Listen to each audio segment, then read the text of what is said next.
வணக்கம் உறவுகளே, நான் உங்கள் ஆர்ஜே உதயா. இப்பொழுது நாங்கள் பார்க்க இருக்கின்ற காணொளி எதுவென்று சொல்லி சொன்னால், டின் நம்பரை எப்படி நாங்கள் கைபேசி ஊடாக, அதாவது ஸ்மார்ட் தொலைபேசி ஊடாக பெற்றுக்கொள்வது பற்றியான விளக்கத்தை இப்பொழுது இந்த காணொளி ஊடாக பார்க்கலாம். இதுவரை காலம் உங்களுடைய சேனலை சப்ஸ்கிரைப் செய்யாதவர்கள் சப்ஸ்கிரைப் செய்துவிட்டு பாருங்கள் காணொளிக்குள். சரி, நீங்கள் இப்பொழுது தொலைபேசியை கையில் வைத்திருந்தால் உங்களுக்கு தேவையான ஆவணங்கள், தேசிய அடையாள அட்டை இலக்கம் மற்றும் நீங்கள் எந்த வங்கி கணக்கில் வங்கி கணக்கை பதிவு செய்திருக்கிற அந்த வங்கி இலக்கத்தையும் வைத்துக்கொண்டு இப்பொழுது டிஸ்கிரிப்ஷனில் நாங்கள் தருகின்ற அந்த லிங்கின் ஊடாக நீங்கள் பயணிக்கவும். நாங்கள் தரும் இந்த இணைப்பினை ஓபன் செய்தால் இப்படியாகத்தான் வரும். இதில் ரெஜிஸ்ட்ரேஷன் டைப் என்று இடப்பட்டிருக்கின்றது. பக்கத்திலே பாருங்கள், பலீவ் என்று இருக்கின்றது. இதை கிளிக் செய்து மூன்றாவதாக இருக்கின்ற இந்த இன்றி விசிவல் லோக்கல் என்ற ஆப்ஷனை தெரிவு செய்யவும். கிளிக் செய்தவுடன் என்ஐசி கொடுக்க வேண்டும். உடனடியாக உங்களுடைய நேஷனல் ஐடென்டி கார்டு நம்பரை பதிவிட வேண்டும்.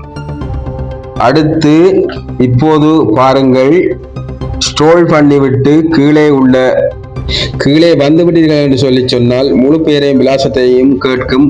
உடனடியாக நீங்கள் முழு பெயரையும் உங்களுடைய தந்தையினுடைய பெயரையும் குறிப்பிட்டு அதில் பதிவிடவும். இந்த இடத்துல நீங்க பாத்தீங்கன்னு சொன்னா முதலாவது பட்டியல் ஆங்கிலமும், இரண்டாவது பட்டியல சிங்கள மொழியும், மூன்றாவது இடத்துல தமிழ் மொழியும் போடப்பட்டிருக்கின்றது. அதன் பின்னராக நீங்கள் ஆங்கில மொழியிலேயே பதிவை செய்யுங்கள். ஏனென்றால் தமிழ் மொழியும் சிங்கள மொழியும் தேவைப்படும் என்று தேவையில்லை. ஏனென்றால் ஆங்கில மொழி ஒரு கட்டாயமானது. அதற்காகத்தான் ஆங்கில மொழியிலே பதிவை மேற்கொள்ளுங்கள். முழு பெயரை கொடுத்த பின்பு ஆங்கிலத்தில் கேபிட்டல் என்ற எழுத்துக்களில் மட்டுமே இது எடுக்கும். எனவே அதன் ஊடாகவே நீங்கள் பயணித்து அதை விலாவாரியாக செயல்படுத்திக் கொள்ளுங்கள். அடுத்ததாக பெயரோடு சேர்த்த இனிஷியலோடு பெயர் கேட்கப்பட்டுள்ளது. இதை ஆங்கிலத்தில் கொடுங்கள். செலக்ட் பலீவ் என்று கிளிக் செய்யுங்கள். இது எப்படி என்றால், ஒரு பெண்ணாகவோ ஆணாகவோ இருந்தால் எப்படி செய்ய வேண்டும் என்பதை பற்றி பாருங்கள். போய் என்றால் எம்ஆர், அதாவது மிஸ்டர். கேர்ள் என்று சொல்லினா மிஸ்ஸஸ் என்று சொல்லி பதிவிடுங்கள். இப்ப நான் எம்ஆர், அதாவது மிஸ்டர் என்று சொல்லி பதிவிடுகின்றேன்.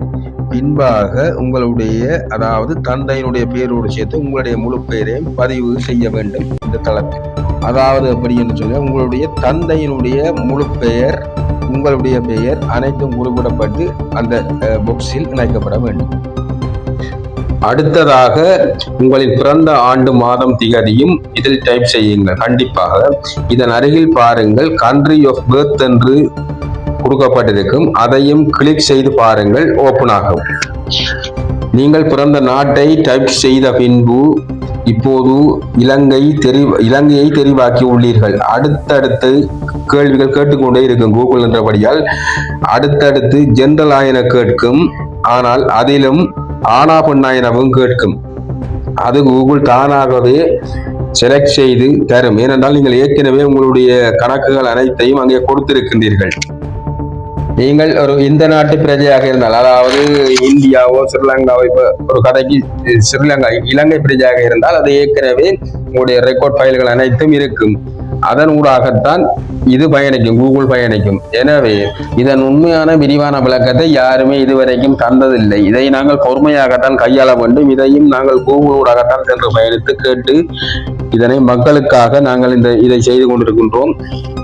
அடுத்த ஒரு காணொளி ஊடாக நாங்கள் இதை மீள்பதிவு செய்கிறோம். இதனுடைய பூர்த்தியை எப்படி செய்து முடிக்க வேண்டும் என்ற பூர்த்தி அதுவும் 7ஆம் தேதிக்கு முற்பட்டதாக செய்தே ஆக வேண்டும். ஏனெனில் காலக்கெடு, விதிக்கப்பட்ட காலக்கெடு முடிவடைந்திருக்கின்றது. எனவே 7ஆம் தேதிக்கு முன்பாக நாங்கள் அடுத்த காணொலியை பதிவு செய்வோம் என்பதை கூறிக்கொண்டு இத்தோடு எங்களுடைய காணொலியை நிறைவு செய்கின்றோம். நான் உங்கள் ஆர்ஜே உதயா.